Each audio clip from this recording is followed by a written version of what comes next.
स्वागत है आपका हमारे चैनल पर। मैं हूं आपके साथ शिप्रा सैनी।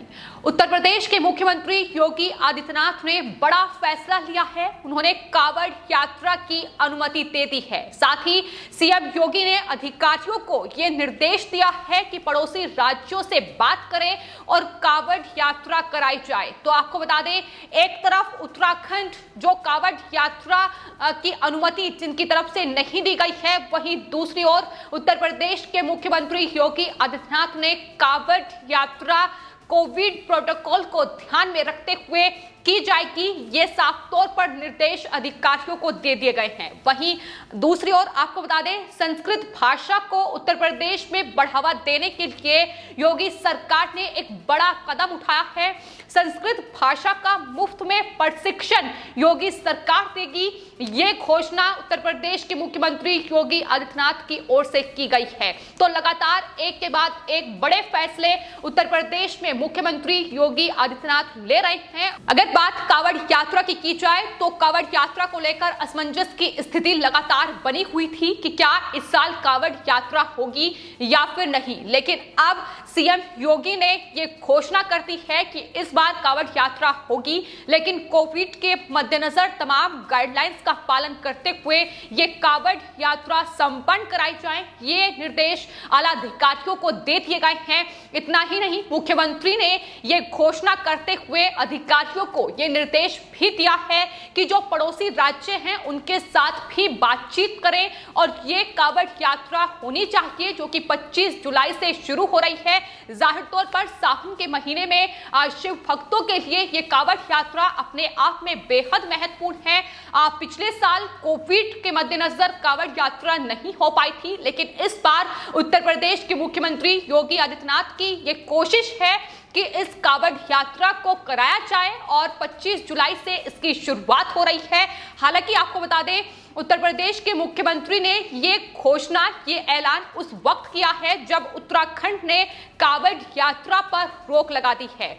उत्तराखंड के डीजीपी ने यह कहा है कि किसी भी कांवड़ यात्री को उत्तराखंड में घुसने की अनुमति नहीं होगी। अगर वो ये कोशिश भी करता है तो उसे 14 दिन क्वारंटाइन में रहना होगा। ये तमाम बड़ी बातें उनके डीजीपी की ओर से कही गई हैं। लेकिन इस बीच सीएम योगी ने यह घोषणा करते हुए ये साफ तौर पर कहा है कि उत्तराखंड, बिहार, राजस्थान, हरियाणा, ये तमाम ऐसे पड़ोसी राज्य हैं जहां से कांवड़ यात्री आते हैं। तो ऐसे में इन राज्यों से बातचीत की जाए और इस कांवड़ यात्रा को संपन्न कराया जाए। दरअसल 2017 के बाद से उत्तर प्रदेश में जो कांवड़ यात्राएं हुई हैं वो बेहद भव्य तरीके से आयोजित कराई गई हैं। उत्तर प्रदेश के मुख्यमंत्री की ये कोशिश रही है कि जो शिव भक्त हैं उनके लिए तमाम सुविधाएं वो उन्हें दें, फिर चाहे वो सड़कों को लेकर हो, जिस तरीके से सड़कों पर गड्ढे होते हैं उन्हें भी भरा जाता है। इसके अलावा पानी से लेकर उनके खाने तक की व्यवस्था सरकार की ओर से की जाती है और जाहिर तौर पर उनके आराम की सुविधा से लेकर 2019 में अगर कांवड़ यात्रा की बात की जाए तो बेहद भव्य तरीके से इसका आयोजन हुआ था। जो स्वागत है कांवड़ यात्रियों का वो हेलीकॉप्टर से पुष्प वर्षा करके कराया गया था यूपी में। तो ये लगातार कोशिशें रही हैं उत्तर प्रदेश में योगी आदित्यनाथ सरकार की कि सावन के महीने में ये पवित्र महीना जिसमें कांवड़ यात्रा होती है उसे पूरी तरीके से संपन्न कराया जाए। लेकिन चूंकि कोविड इस वक्त चल रहा है देश में, तो ऐसे में कोशिश यही है कि तमाम कोविड प्रोटोकॉल का पालन करते हुए ये यात्रा कराई जाए।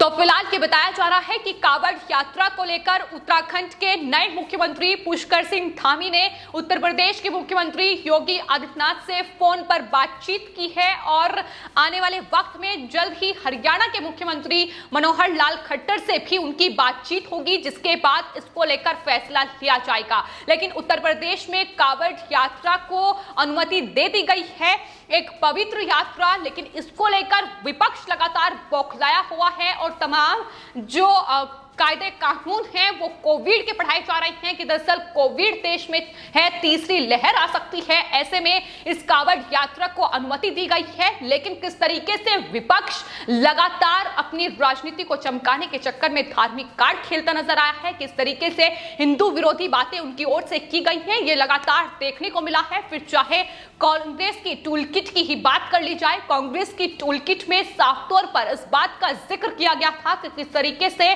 कुंभ को निशाना बनाना है, क्योंकि कुंभ का आयोजन किया गया था और उसके बाद विपक्ष ने पूरी तरीके से कुंभ पर सवाल उठाए थे, लेकिन ईद पर सवाल नहीं उठाने हैं। तो ये विपक्ष का एजेंडा है जिसे लेकर वो आगे बढ़ते हैं ताकि किसी भी तरीके से बीजेपी को कमजोर किया जाए। लेकिन उत्तर प्रदेश के मुख्यमंत्री साफ तौर पर अब ये कह चुके हैं कि कोविड के इस दौर में भी तमाम कोविड प्रोटोकॉल का पालन करते हुए कावड़ यात्रा होगी। अधिकारियों को यह साफ तौर पर निर्देश दे दिए गए हैं। ना सिर्फ एक ये बड़ा फैसला है, बल्कि वहीं दूसरी ओर आपको बता दें, संस्कृत भाषा उसको बढ़ावा देने के लिए उत्तर प्रदेश में बड़ा फैसला लिया गया है।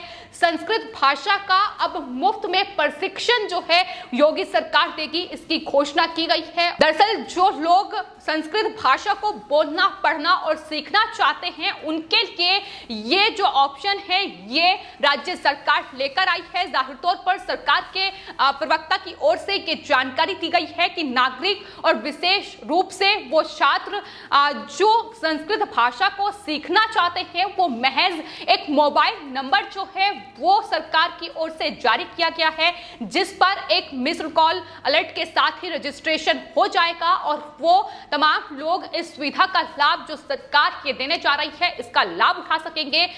सरकार की ओर से ये साफ तौर पर जानकारी दी गई है कि ये जो प्रशिक्षण होगा ये 20 दिनों तक दिया जाएगा। 1 घंटा दिन में ये जो क्लासेस हैं वो चलेगी, जिसके माध्यम से संस्कृत भाषा को सिखाने की कोशिश होगी और जाहिर तौर पर ये जो तमाम क्लासेस चलेंगी ये निःशुल्क होंगी, ये सरकार की ओर से कहा गया है। तो देश में संस्कृत भाषा जो कहीं ना कहीं अब लुप्त हो रही है, हिंदी और अंग्रेजी भाषा ने इसे कहीं ना कहीं दबा दिया है और यही सरकार की उत्तर प्रदेश में सीएम योगी आदित्यनाथ की कोशिश है कि संस्कृत भाषा को जो छात्र हैं वो हिंदी और इंग्लिश के साथ संस्कृत भाषा भी सीखें। यही वजह है कि सरकार के प्रवक्ता की ओर से तमाम जानकारी देते हुए इस बात का भी जिक्र किया गया है कि उत्तर प्रदेश सरकार लगातार संस्कृत के प्रति प्रेम पैदा करने की कोशिश कर रही है। ईश्वर की ये भाषा है और लोग दिव्य भाषा सीखना चाहते हैं और उन्हें ये मौका उत्तर प्रदेश में योगी आदित्यनाथ सरकार दे रही है। सरकार के इस प्रयास को सार्थक बनाने के लिए उत्तर प्रदेश संस्कृत संस्थान जो है वो बड़ी भूमिका निभा रहा है, क्योंकि जिस तरीके से ये तमाम क्लासेस चलेंगी, 20 दिन तक लगातार ये क्लासेस दी जाएंगी और इसके जरिए कोशिश यही होगी कि जो भाषा लगातार लुप्त हो रही है, भारतीय संस्कृति, भारतीय सभ्यता जिस तरीके से कहीं ना कहीं लुप्त करने की कोशिश भी उसकी की जा रही है, अब उसे किस तरीके से आप छात्रों को, जो नए छात्र आ रहे हैं, नई पीढ़ी के छात्र हैं, उन्हें सिखाया जाए। ये तमाम कोशिशें अब उत्तर प्रदेश में योगी आदित्यनाथ सरकार की है और यही वजह है कि ये तमाम बड़ी घोषणाएं उनकी तरफ से की जा रही हैं कि मुफ्त में प्रशिक्षण अब संस्कृत भाषा का दिया जाएगा।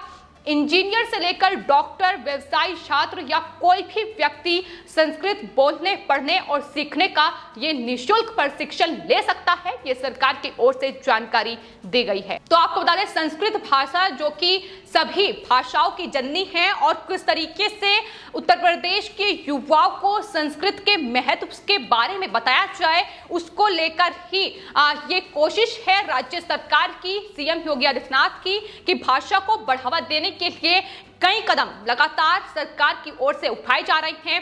राज्य सरकार अब हिंदी और इंग्लिश के साथ साथ तमाम बच्चों को संस्कृत भाषा में प्रशिक्षण देने की ये व्यवस्था जाहिर तौर पर इसलिए ही कर रही है क्योंकि भारतीय संस्कृति जो है वो लुप्त नहीं होनी चाहिए, यही सरकार की कोशिश है।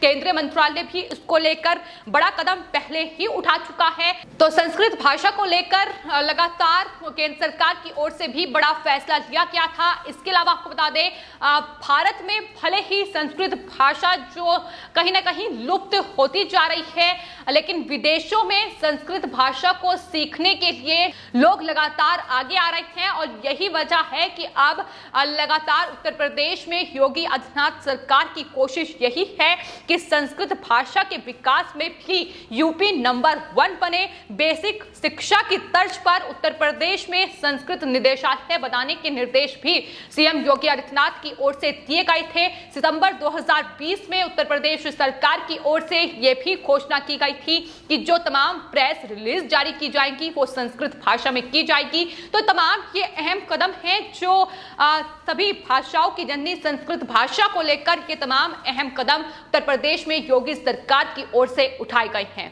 फिलहाल आपकी इस पूरे मामले पर क्या राय है, हमें कमेंट बॉक्स में जरूर लिखें और चैनल को सब्सक्राइब करें। धन्यवाद।